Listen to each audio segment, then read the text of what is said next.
તો જય ગૌ માતા મિત્રો, આજે આપણે બાજરીમાં પાણી ચાલુ છે ફુવારા દ્વારા. તો ફુવારા ચાલુ જ છે અને એની અંદર આપણે જે આ ગૌકૃપામૃતમ બનાવેલું પડ્યું છે. તો એક આ બેરલ છે, આ બેરલમાં વેન્ચુરી નાખેલી ચાલુ છે અને આ બે બેરલ છે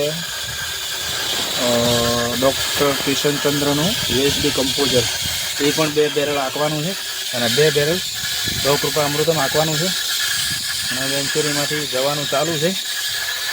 તો આ બેરલ અડધું થઈ ગયું છે, પતી જાય એટલે આમાં નાખવાનું છે, પતી જાય એટલે પહેલાંમાં, તે પછી ઓમો, એમ કરી અને 4 બેરલ આપણે આ બાજરીમાં હાંકવાના છે. થોડી ઘાસ છે, એ ઘાસમાં પણ ફુવારા ચાલુ છે. એ ઘાસ ઉગી ગયું છે, આગલા પાણી આવ્યું હતું અને બાજરી કમ્પ્લીટ ડુંડા નીકળી ગયા છે. તો આપણે એની અંદર યુએસડી કમ્પોઝર અને ગૌકૃપા અમૃતમ નાખવાનું છે. તો અત્યારે પાણી ચાલુ છે અને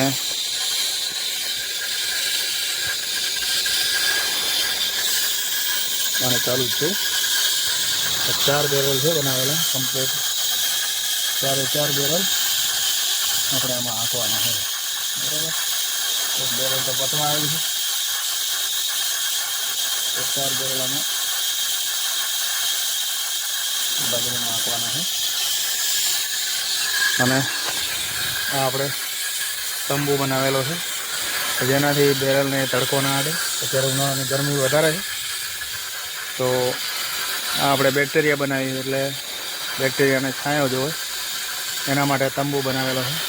જે લીલી નેટ નાખેલી છે અને તંબુ બનાવી અને આખું હેડર જ છાંયે લઈ લીધેલું છે. તો એ આખું છાયાની અંદર છે. જો આવી રીતનો તંબુ છે અને આ રીતે આપણી બાજરીમાં પાણી ચાલુ છે. અને બાજરી સરસ મજાની 100% પ્રાકૃતિક, એમાં કોઈ જાતનું કેમિકલ કે કોઈ જાતનું આપણે ઘર માટે સ્પેશિયલ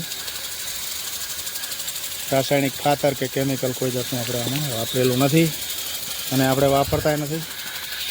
આપણે પોતે આત્મામાં જોડાયેલા છીએ. આત્મામાં 3 ગામના ક્લસ્ટરમાં CRP છું પોતે, આંગણવાડા, રણાવાડા અને કસલપુરામાં આત્મામાં CRP છું. એટલે મારી પોતાની ખેતી તો લગભગ છેલ્લા 8 વર્ષથી હું પ્રાકૃતિક જ કરું છું અને બીજા ખેડૂતોને પણ અમે તાલીમ આપી અને પ્રાકૃતિક તરફ વાળવાની ભરપૂર કોશિશો કરીએ છીએ કે ભાઈ રોગોથી બચવું હોય તો આ કર્યા વગર છૂટકો નથી.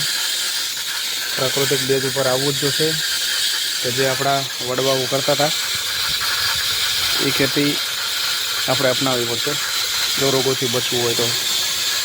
નકર અત્યારે તો રોગોનું પ્રમાણ એટલું બધું વધતું જાય છે, cancer, diabetes, BP, heart attack, એ કોઈનું ઘર બાકી નથી.